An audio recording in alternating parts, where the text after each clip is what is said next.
Halo guys, balik lagi bersama Bang Theo di sini. Kali ini Bang Theo akan melanjutkan cerita Against the Sky Supreme. Buat kalian yang penasaran, langsung saja ya simak video kali ini. Ini benar-benar luar biasa. Selama hampir 10.000 tahun, tidak ada murid divisi jiwa binatang yang bisa menggunakan teknik rahasia jiwa binatang. Umumnya teknik rahasia jiwa binatang digunakan oleh murid divisi jiwa binatang gerbang abadi karena seseorang harus mencapai alam pemurnian jiwa untuk menggunakan teknik itu. Tetapi senior Taisan di ranah alam jiwa janin tingkat sempurna bisa menggunakan teknik seperti itu. Luar biasa, senior Taisan terlalu kuat. Aku sangat yakin bahwa yang menempati peringkat teratas dalam daftar naga adalah senior Taisan. Senior Taisan pasti akan membunuh Tanyun dengan mudah. Ya, aku setuju. Bahkan jika senior Taisan kehilangan salah satu lengannya, senior Taisan tetap bisa membunuh Tanyun. Obrolan para murid divisi jiwa binatang yang bersemangat itu sampai di telinga Tanyun. Tanyun tahu bahwa Taisan sangat kuat, tetapi masih tidak sekuat Nanggung Yukin. Pada saat yang sama, Tanyun juga menyadari bahwa Sekte Suci telah menurunkan teknik yang lumayan hebat pada murid-muridnya. Dengan sepengetahuan Tanyun, dapat dilihat secara alami bahwa teknik yang digunakan Taisan memang langka. Sekte-sekte kecil hingga menengah tidak memiliki teknik seperti itu. Pada saat ini, semua murid jenius yang lolos maju ke game selanjutnya menjadi serius. Mereka merasa terancam dengan kekuatan Taisan. Mereka tidak pernah menyangka bahwa Taisan memiliki teknik rahasia. Mereka menjadi yakin bahwa Tanyun akan mati di tangan Taisan. Pada saat ini, di atas menara Batu Gio, meskipun Dante Swangsong sudah menganggap bahwa Tanyun adalah calon menantunya, tetapi Dante Swangsong juga mengagumi bakat, kecerdasan, dan kekuatan Taisan. Dante Swangsong mengagumi Taisan karena dalam 10.000 tahun terakhir, tidak ada yang bisa menggunakan teknik rahasia jiwa binatang saat masih di alam jiwa janin. Di sisi lain, tubuh tua Wu Hong bergetar karena kegembiraan dan berkata, "Taisan, muridku yang baik, beritahu guru kapan kamu melatih teknik rahasia jiwa binatang." Murid ini berhasil menggunakan teknik rahasia jiwa binatang 3 bulan yang lalu. Meskipun murid ini belum menguasainya, tetapi sudah cukup untuk membunuh Tanyun, kata Taisan dengan sombong sambil mengabaikan Tanyun. Wu Hong bersemangat dan berkata, "Mengapa kamu tidak memberitahu guru mengenai hal itu?" "Guru, murid ini tidak mengatakannya karena murid ingin memberi kejutan padamu. Murid ingin membuat semua murid 8 divisi lainnya tahu bahwa tempat pertama dalam daftar naga akan ditempati oleh murid divisi jiwa binatang." Wu Hong berkata sambil tersenyum, "Kamu memang berbakat, layak menjadi murid langsungku. Cepat lanjutkan pertarungan dan bunuh Tanyun." Murid mematuhi perintah. "Guru, jangan khawatir, dendam Tuan Muda Fei Song akan aku balaskan." Begitu mendengar kata-kata Taisan, Tanyun berkata, "Aku ingin lihat seberapa kuat dirimu sehingga berkata seperti itu." Tanyun berteriak formasi pedang Ilahi Hongmeng. 11 pedang roh tingkat tinggi dengan atribut emas, kayu, air, api, tanah, angin, guntur, waktu, ruang, kematian, dan cahaya muncul dari cincin Kiangkun dan terbang mengelilingi arena naga. Pada saat yang sama, cahaya Hongmeng keluar dari tengah alis Tanyun. Cahaya Hongmeng berubah menjadi 11 helai cahaya, dan masing-masing cahaya memasuki pedang roh tingkat tinggi. Detik berikutnya, 11 pedang terbang dengan cepat berputar, membentuk lingkaran. 11 pedang itu mengeluarkan tirai cahaya, membentuk formasi pedang Hongmeng setinggi 300 kaki, dan menyelimuti arena naga. Formasi pedang Ilahi Hongmeng membuat semua orang tidak bisa melihat apa yang terjadi di dalam arena naga. di atas menara batu giok. Shen Shubing, Shen Qingfeng, Shen Wende, dan bahkan semua diaken dan murid divisi pil menjadi terdiam. Perasaan mereka sangat rumit saat ini. Ada kekhawatiran, harapan, dan kecemasan. Dan Tai Xuanzong mengerutkan kening, tidak tahu harus berpikir apa. Tan Yun, kamu sialan. Bahkan jika formasi pedang ini memberimu kemampuan untuk terbang di langit, kamu tetap akan mati hari ini. Sebelumnya aku telah mengatakan bahwa aku akan mematahkan tanganmu dan memelintir kepalamu. Tetapi aku mengurungkan niat itu sementara waktu. Aku memutuskan bahwa aku akan menyiksamu terlebih dahulu. Tai Shan meraung. Tubuhnya ditutupi dengan rambut merah yang panjang. Tai Shan melesat seperti kilat ke arah langit. Tai Shan menggunakan cakarnya untuk menyerang Tan Yun. Kecepatan Tai Shan sangat cepat, sehingga Tan Yun tidak bisa mengelak. Di atas kepala Tan Yun, kekuatan spiritual beratribut waktu setebal ribuan kaki membuat ruang bergetar hebat. Kekuatan spiritual itu seperti air terjun yang jatuh dari langit dan menghantam Tai Shan. Tiba-tiba kecepatan Tai Shan melambat 3 kali. Tidak hanya itu, armor tubuh bintang milik Tai Shan juga menjadi retak. Segera setelah itu, seluruh tubuh Tai Shan ditutupi dengan retakan. Darah mulai berceceran dari tubuh kekar Tai Shan. Serangan atribut waktu macam apa ini? Mengapa kekuatan spiritual beratribut waktu milikmu beberapa kali lipat lebih kuat? Kamu seperti bukan alam jiwa janin tingkat 9, kata Tai Shan. Wajah Tai Shan saat ini menunjukkan kebingungan dan kepanikan. Tan Yun berkata, Tai Shan, kamu seperti manusia setengah iblis. Aku ingin melihat seberapa kuat tubuhmu. Saat ini kekuatan Tai Shan setara dengan orang di alam pemurian jiwa tingkat kedua. Bahkan jika Tai Shan sekuat orang di alam pemurian jiwa tingkat ketiga, Tan Yun tetap akan bisa mengalahkan Tai Shan. Tan Yun melesat dengan sangat cepat. Kecepatannya setelah menggunakan langkah Dewa Hongmeng 30% lebih cepat dari Tai Shan. Tan Yun muncul di belakang Tai Shan dalam sekejap, menyerang punggung Tai Shan dengan beberapa pukulan yang membuat punggung Tai Shan mengeluarkan banyak darah. Kekuatan spiritual Tan Yun berputar-putar di seluruh tubuhnya. Tan Yun menghilang dan muncul di sisi kiri Tai Shan. Tan Yun memukul tulang rusuk Tai Shan dengan sangat kuat. Tai Shan berteriak dengan sangat keras. Darah berceceran. Tulang rusuk Tai Shan samar-samar terlihat. Apakah hanya ini kekuatan teknik rahasia jiwa binatangmu? Kata Tan Yun sambil mengayunkan tinjunya lagi. Sebelum tinju Tan Yun mengenai Tai Shan menggunakan jiwa janin binatangnya dan kekuatan Tai Shan ditingkatkan menjadi 10 kali lipat. Tai Shan berteriak dengan keras. Kecepatannya menjadi lebih cepat dan tinju kanannya menghantam tinju Tan Yun. Tan Yun menyeringai dan berkata, "Jangan khawatir, aku tidak akan membunuhmu dengan cepat. Karena jika aku membunuhmu dengan cepat, bisa membuat musuh-musuhku ketakutan di game selanjutnya. Aku tidak ingin musuhku menyerah tanpa perlawanan." Tiba-tiba suara gemuruh datang dari langit. Ketika Tai Shan sedang melesat ke arah Tan Yun, Tai Shan sangat terkejut. Tai Shan melihat gelombang besar terbuat dari kekuatan ruang datang dari atas langit. Dan seketika gelombang itu menuju ke arah Tai Shan. Gelombang ruang belum sampai di Tai Shan, tetapi aura kekuatan ruang sudah terasa sangat mendominasi.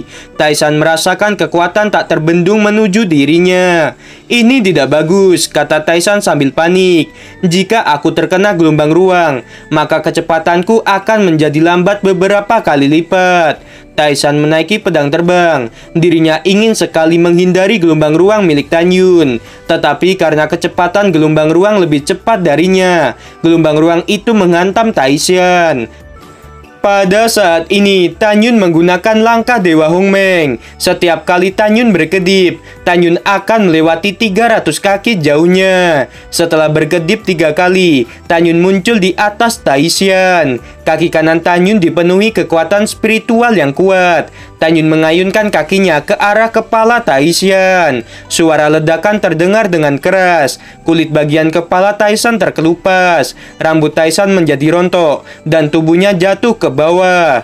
Kecepatan Taishan saat ini diperlambat oleh kekuatan spiritual ruang dan waktu milik Tan Yun. Meskipun kekuatan Taishan dapat menghancurkan Tan Yun, tetapi dengan kecepatannya yang sangat lambat, membuatnya tidak bisa berkutik. Bahkan menghadapi serangan Tan Yun, Taishan hanya bisa pasrah, dipukul dan ditendang oleh Tan Yun. Hal memalukan seperti itu belum pernah terjadi pada Taishan. Dalam beberapa napas, Tan Yun telah mengayunkan ratusan pukulan dan tendangan kaki ke arah Taishan.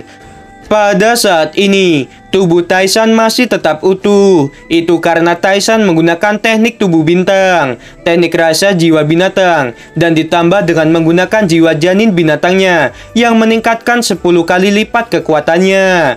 Jika Taishan tidak menggunakan ketiga teknik itu secara bersamaan, mungkin tubuhnya sudah terkoyak-koyak. Tan Yun, kamu sangat licik. Kamu bisa terbang, sementara aku tidak bisa terbang. Bertarunglah secara adil denganku. Sekarang kecepatanku tidak secepat dirimu. Bahkan jika kamu membunuhku, kamu menang dengan memalukan. Mendengarkan hal itu, Tan Yun yang sedang menyerang Taishan menjadi tertawa. Apakah kamu mengatakan bahwa pertarungan ini tidak adil? Bukankah sekarang kita sedang 1 lawan 1? Tan Yun menyeringai. Tatapan dingin dengan niat membunuh keluar dari matanya. Setelah 10 pukulan, tulang tangan kanan Taishan terlihat samar-samar dan retakan muncul. Taishan tahu jika hal ini terus berlanjut, cepat atau lambat dirinya akan disiksa sampai mati. Daripada tersiksa seperti itu, lebih baik dirinya mencoba memohon belas kasihan pada Tan Yun, sehingga Taishan selamat dari kematian. Taishan berteriak, "Senior Tan Yun, tunggu dulu. Aku punya sesuatu untuk dikatakan. Jangan bunuh aku. Aku punya banyak harta karun di dalam guaku. Selama kamu mengampuniku, aku akan kembali ke gua dan memberi semua harta karun itu padamu. Aku tidak menginginkan harta karun milikmu," kata Tan Yun. Setelah itu Tan Yun melanjutkan serangannya pada lengan kanan Taishan. Tan Yun tidak akan berhenti sebelum mematahkan lengan kanan Taishan. "Senior Tan Yun, aku akan mengatakan sesuatu. Aku memiliki sepupu yang lebih cantik dari kedua tunanganmu. Selama kamu mengampuniku, aku akan menyerahkan sepupuku padamu. Senior Tan Yun, selama kamu melihat sepupuku, kamu akan sangat menyukainya. Sungguh, sepupuku adalah salah satu dari 6 wanita cantik dari Istana Jiwa Ilahi. Kamu bajingan, aku akan membunuhmu hari ini." Niat membunuh Tan Yun semakin lebih kuat. Tan Yun terus-menerus menyerang lengan kanan Taishan. Melihat Tan Yun akan membunuh dirinya, Taishan berteriak, "Tan Yun, kamu bajingan. Jika kamu bisa membunuhku, cepat bunuhlah aku. Jangan menyiksaku secara perlahan." Mendengarkan kata-kata Taishan, Tan Yun tetap mengabaikannya. Tan Yun masih menyerang lengan kanan Taishan dengan keras. "Tan Yun, kamu memang bajingan. Apakah kamu tidak bisa membunuhku?" Tan Yun mendengus dengan dingin. Tiba-tiba cahaya berwarna merah melesat keluar dan langsung memotong tangan kanan Taishan. Di tengah teriakan Taishan, Tan Yun juga memotong kaki Taishan. Setelah itu tubuh Taishan menabrak arena naga nomor 2.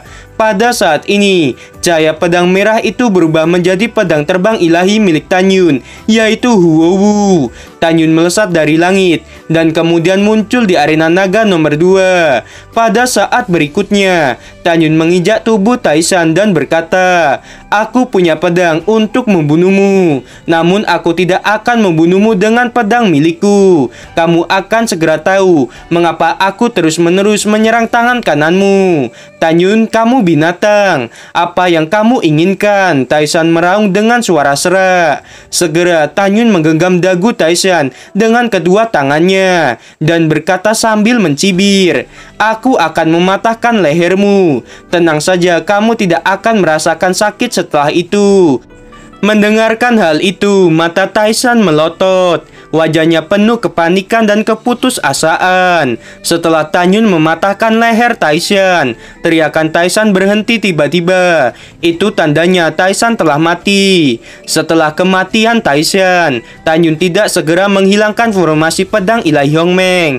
Jika formasi pedang sekarang ini dihilangkan, maka semua orang akan mengetahui kekuatan Tan Yun, karena pertarungan antara Tan Yun dan Taishan tergolong sangat cepat. Tan Yun mengambil cincin Qiang Kun milik Taishan dan tidak menemukan sesuatu yang berharga di dalamnya kecuali beberapa batu spiritual.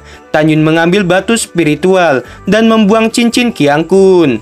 Tan Yun duduk bersila untuk memulihkan kekuatannya. Setelah setengah jam, hari menjadi gelap. Kepala sekte, 9 kepala divisi, semua tetua, dan lebih dari 600.000 murid masih menatap formasi pedang yang menyelimuti arena naga. Karena formasi pedang masih ada, itu artinya Tan Yun masih hidup. Puluhan ribu murid divisi jiwa binatang saat ini menjadi tidak tenang karena Taishan yang telah menggunakan teknik tubuh bintang, teknik rahasia jiwa binatang, dan menggunakan jiwa janin binatangnya belum juga membunuh Tan Yun. Pada saat ini, seorang murid tiba-tiba berteriak, "Lihat semuanya, formasi pedang akan segera menghilang." Setelah beberapa saat, formasi pedang yang menyelimuti arena naga nomor 2 menghilang. Tan Yun berdiri di tengah arena naga dan muncul di hadapan semua orang. Di depan Tan Yun ada mayat Taishan yang telah kehilangan lengannya dan kepalanya terpelintir. Semua murid divisi jiwa binatang memandang mayat Taishan dengan keterkejutan dan kengerian. Mereka tidak menyangka Taishan akan mati. Ini tidak mungkin. Senior Taishan telah berhasil menggunakan teknik rahasia jiwa binatang. Bagaimana dia bisa mati? Para murid divisi jiwa binatang menangis dengan keras. Wu Hong menatap mayat Taishan dengan penuh ketidakpercayaan. Setelah terdiam beberapa saat, Wu Hong tiba-tiba menangis. Air mata memenuhi pipi Wu Hong. Tidak ada yang bisa mengerti bagaimana perasaan Wu Hong saat ini. 3 murid yang paling disayanginya dan putranya semuanya meninggal dalam waktu 2 hari. Kejadian seperti itu sangat memukul hati Wu Hong. Wu Hong diam-diam bersumpah untuk menemukan kesempatan membunuh Tan Yun dan Mu Mengyi. Pada saat ini, kemenangan milik divisi Pil dan wajah Shen Subing menunjukkan kegembiraan yang luar biasa. "Bocah bau, kamu memang hebat," kata Shen Qingyu yang berada di antara murid divisi Pil. Para murid tukang dan murid divisi Pil bersorak, kecuali Mu Mengyi dan Sui Jian. Para murid yang lolos menuju babak selanjutnya menunjukkan wajah yang suram dan ketakutan. Jika mereka tidak melihat dengan mata kepala mereka sendiri, akan sulit bagi mereka untuk percaya bahwa Taishan akan mati di tangan Tan Yun. Pada saat yang sama, mereka memutuskan bahwa jika mereka bertemu Tan Yun di masa depan, mereka tidak akan pernah memberi Tan Yun waktu untuk menggunakan formasi pedang. Dan Tai Xuanzong menatap tubuh Tan Yun dan Taishan. Dan Tai Xuanzong lebih senang daripada khawatir. Dan Tai Xuanzong sangat menyayangkan kematian Taishan. Tetapi Dan Tai Xuanzong tahu bahwa jika Tan Yun dibandingkan dengan Taishan, Tan Yun jauh lebih unggul daripada Taishan dalam berbagai hal apapun. Dan Tai Xuanzong mengatakan Tan Yun unggul dalam segala hal karena Taishan yang berada di alam jiwa janin tingkat sempurna dan menggunakan teknik rahasia jiwa binatang tetap mati di tangan Tan Yun yang berada di alam jiwa janin tingkat 9. Si Changqing menghela napas dan memerintahkan murid-muridnya untuk menyingkirkan tubuh Taishan. Tan Yun melesat dan muncul di depan Mu Mengyi dan Sui Jian. Di bawah langit berbintang, Sung Wuxiao menatap Tan Yun dengan penuh kasih sayang. Tan Yun tiba-tiba menoleh ke belakang dan menatap Sung Wuxiao di antara kerumunan dengan penuh kelembutan. Dan Tai Xuanzong bergumam di dalam hatinya. Setiap kali kompetisi 9 divisi dilaksanakan, banyak murid jenius yang akan mati. Menurut strategi Tan Yun, kepala sekte ini akan menyatukan 9 divisi paling lama 200 tahun. Setelah itu Dan Tai Xuanzong berkata, 13 murid yang lolos menuju game kedua akan beristirahat malam ini. Game kedua hingga kelima akan dimulai besok. Adapun 13 murid yang lolos menuju game kedua diantaranya dari divisi Jiwa Suci, Xiang Sentian, Ken Xinyi, dan Kang Xiyuan. Dari divisi Jiwa Kuno, Jun Buping, Xiao Qing, dan San Guang.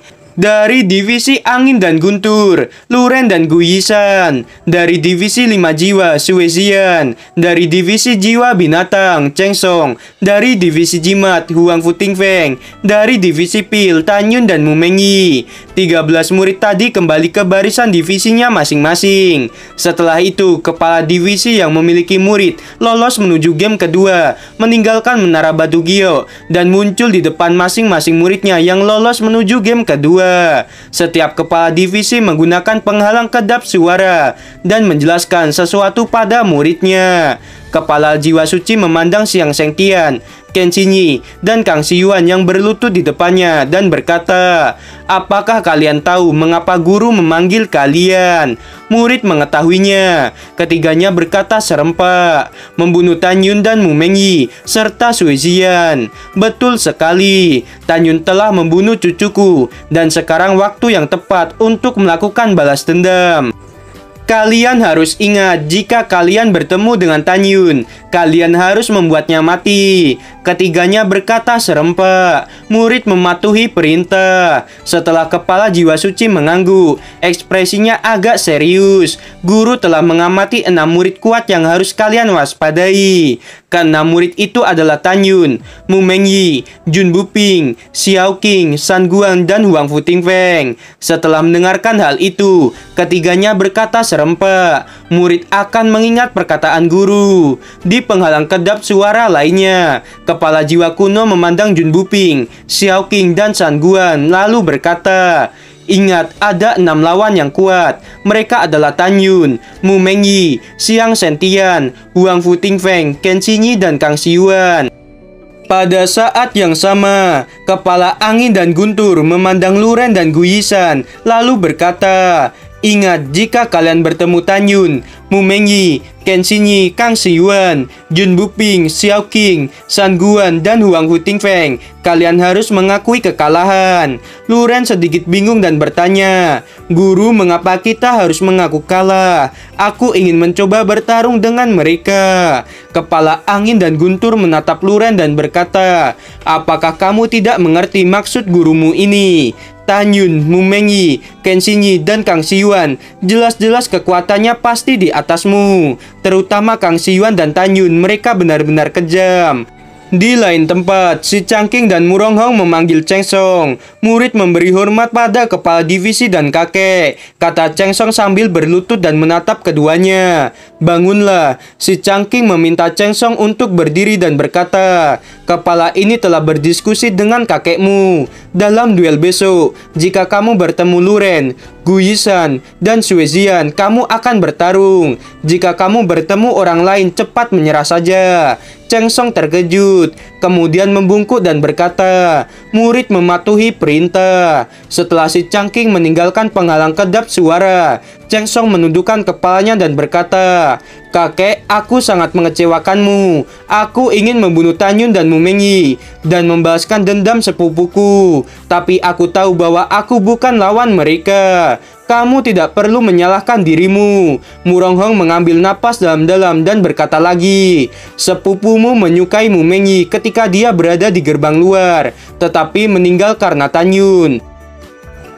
Di tempat divisi 5 Jiwa, Sui Zian memandang kepala 5 Jiwa dengan serius dan berkata, "Guru, menurut murid ini, selain kakak ipar dan kakak perempuanku, murid lainnya bukan tandinganku." Kepala 5 Jiwa menjadi marah dan berkata, "Zian, pikirkanlah. Tan Yun membunuh cucu dari kepala Jiwa Suci. Ketiga muridnya, Xiang Sentian, Ken Xinyi, dan Kang Xiyuan sangat kuat. Jika kamu bertemu dengan mereka bertiga, apakah kamu masih memiliki cara untuk bertahan hidup? Kamu terlalu sombong mengatakan mereka bukan tandinganmu.